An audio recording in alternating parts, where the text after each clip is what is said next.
नमस्कार दोस्तों, आप सभी का स्वागत है अपने चैनल एग्जामिट्यूट में। आज की करंट अफेयर में मोस्ट इंपोर्टेंट क्वेश्चन आपके लिए लेकर आए हैं। यहाँ से आपके एग्जाम में क्वेश्चन देखने को जरूर मिलेंगे, चाहे आपका एग्जाम किसी भी लेवल का हो। आखिरी तक बने रहिए हमारे साथ इस क्लास में। और आपने कितने क्वेश्चन के सही आंसर किए हैं हमें अपना स्कोर शेयर जरूर कीजिए। और अगर वीडियो पसंद आ रही है तो चैनल को सब्सक्राइब करना न भूलें। चलिए क्लास शुरू करते हैं। Question number 1, PM carriers fund trust ने किस उपकरण की स्थापना के लिए 201 करोड़ रुपए आवंटित किए हैं? आपके पास ऑप्शन इस प्रकार है। Option A, oxygen generation plant. Option B, vaccination plant. Option C, दोनों। या ऑप्शन डी, इनमें से कोई नहीं। जल्दी से आंसर कीजिए दोस्तों क्वेश्चन नंबर 1 का। इसका सही आंसर है दोस्तों option A, oxygen generation plant. Detail में जान लेते हैं इसके बारे में। PM कैरियर्स फंड ट्रस्ट ने 102 समर्पित मेडिकल ऑक्सीजन जनरेशन प्लांट की स्थापना के लिए 201.58 करोड़ रुपए आवंटित किए हैं।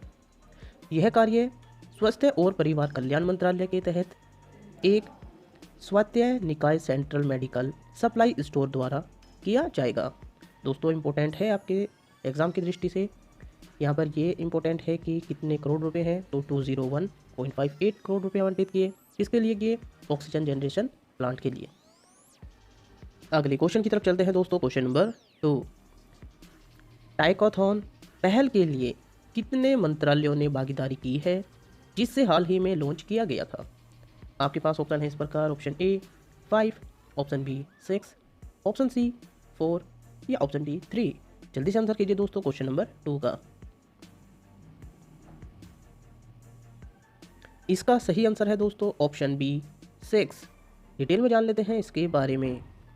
भारत सरकार ने स्वदेशी खिलौना उत्पादन को यानी कि उद्योग को बढ़ावा देने और आयात को कम करने के लिए टाइकोन नामक एक नई पहल शुरू की है। दोस्तों ध्यान से देखना है एग्जाम की दृष्टि से।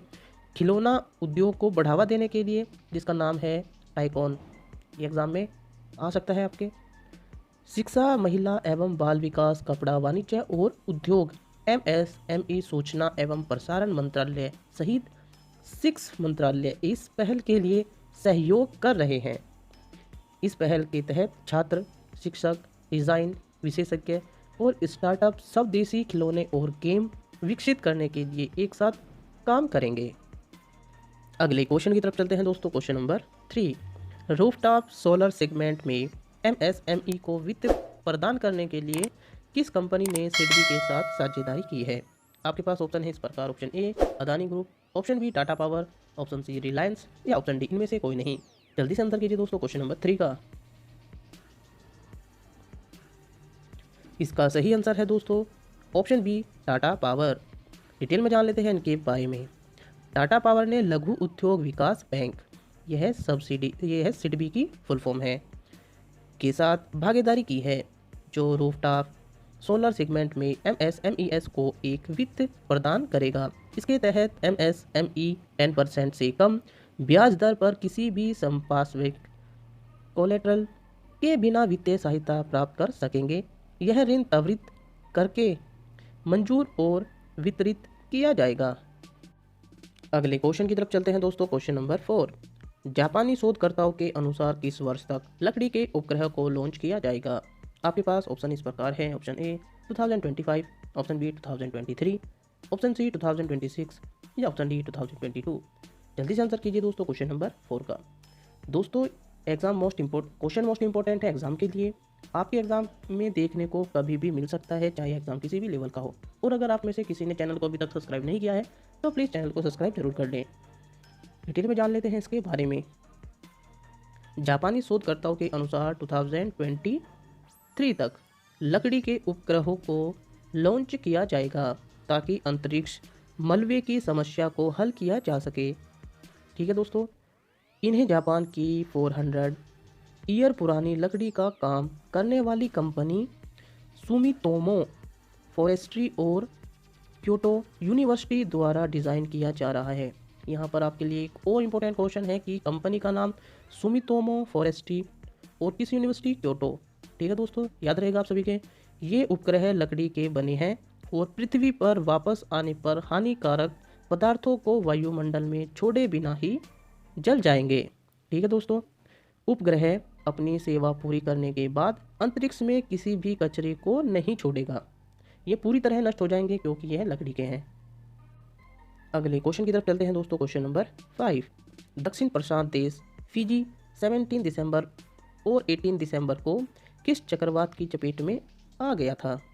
आपके पास ऑप्शन इस प्रकार है। ऑप्शन ए दमन, ऑप्शन बी यासा, ऑप्शन सी उसेन या ऑप्शन डी लुसीन। जल्दी से आंसर कीजिए दोस्तों क्वेश्चन नंबर 5 का।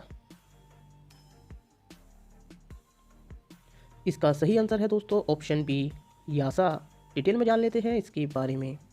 गंभीर उष्णकटिबंधीय चक्रवात यासा 2019 से 20 दक्षिण प्रशांत चक्रवात के मौसम में हेरोल्ड के बाद 2020 में दूसरी श्रेणी 5 गंभीर उष्णकटिबंधीय चक्रवात था।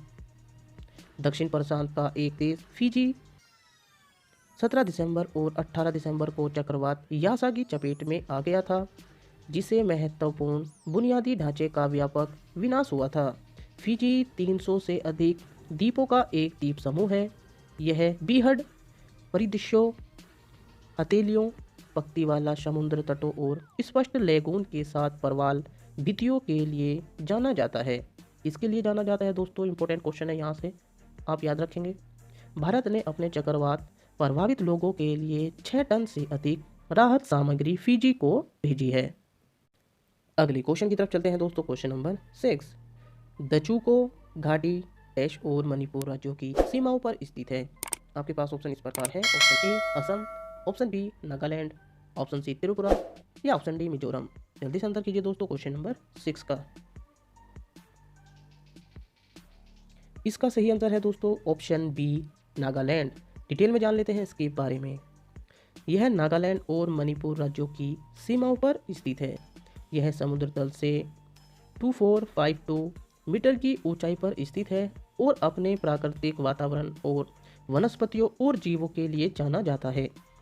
दजुको घाटी नागालैंड की राजधानी कोहिमा से लगभग 30 किलोमीटर दूर है। यह लुप्तप्राय नागालैंड के राज्य पक्षी बेलित ट्रगोपोन का भी घर है। ट्रगोपेन। पिछले हफ्ते इस पारिस्थितिक रूप से संवेदनशील घाटी में जंगल की आग फैल गई। तेज हवाएं जंगल की आग को बुझाने के लिए अग्निशामकों के प्रयासों में बाधा डाल रही है। आग घाटी के मणिपुर की ओर फैल रही है।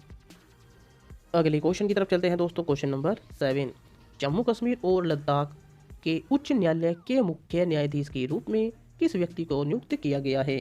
आपके पास ऑप्शन इस प्रकार है। Option A Vijendra Sharma, option B Pankaj Mittal, option C Rajiv Banerjee या ऑप्शन डी संजीव ठाकुर। जल्दी से आंसर कीजिए दोस्तों क्वेश्चन नंबर 7 का। इसका सही आंसर है दोस्तों option B Pankaj Mittal. Detail में जान लेते हैं इनके बारे में।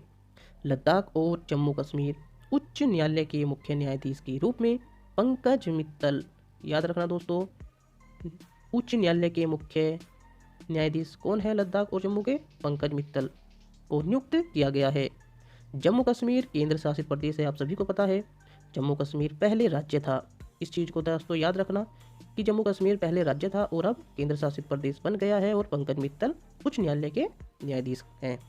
लेकिन अनुच्छेद 370 खत्म होने के बाद अब केंद्र शासित प्रदेश बन गया है। किसके कारण बना है? अनुच्छेद 370 के कारण।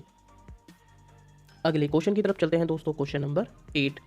निम्न में से किसने 4 जनवरी 2021 को नेशनल मेट्रोलॉजी कॉन्क्लेव में के उद्घाटन में भाषण दिया है?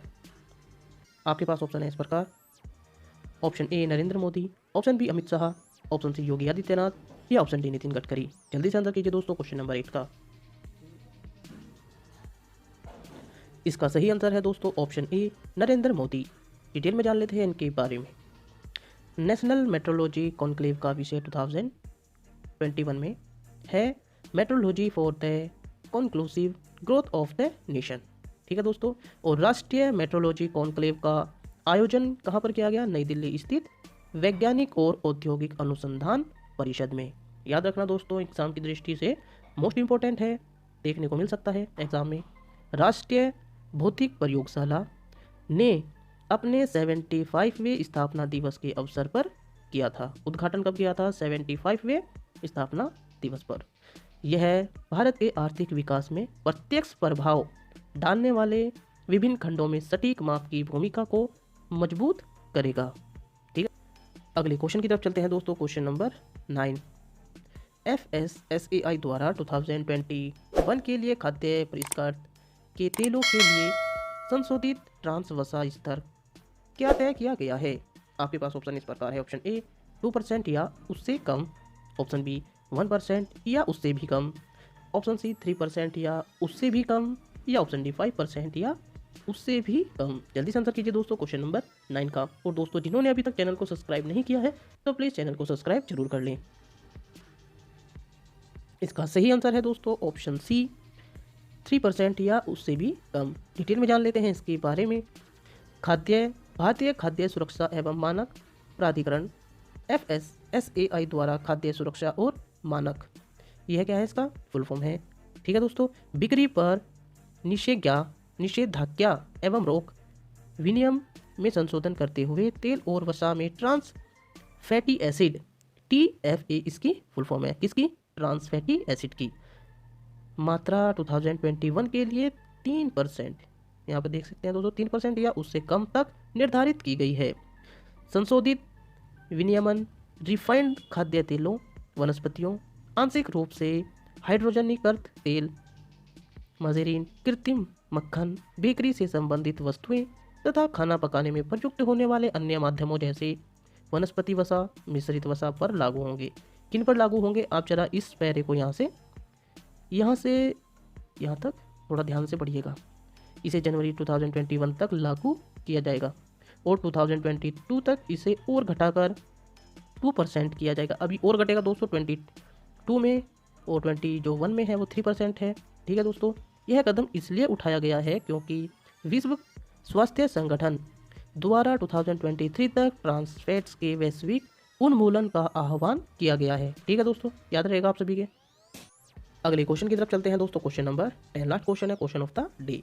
विश्व ब्रेल दिवस की स्थिति को मनाया जाता है कौन सा दिवस? विश्व ब्रेल दिवस। तो दोस्तों आपके पास ऑप्शन इस प्रकार है। ऑप्शन ई 2 जनवरी को, ऑप्शन बी 4 जनवरी को, ऑप्शन सी 6 जनवरी को, या ऑप्शन डी 5 जनवरी को। दोस्तों आप सभी को पता है कि क्वेश्चन ऑफ द डे का आंसर आपको कमेंट बॉक्स में करना होता है, और ये दिवस वाले जो क्वेश्चन है आपके सभी एग्जामों में देखने को जरूर मिलते हैं, चाहे आपका एग्जाम किसी भी लेवल का क्यों न हो। और दोस्तों अगर आपको वीडियो हमारी पसंद आ रही है तो इसे ज़्यादा से ज़्यादा शेयर जरूर कीजिए, लाइक भी कीजिए और चैनल को सब्सक्राइब करना न भूलें। बने रहिए हमारे साथ। जय हिंद, धन्यवाद।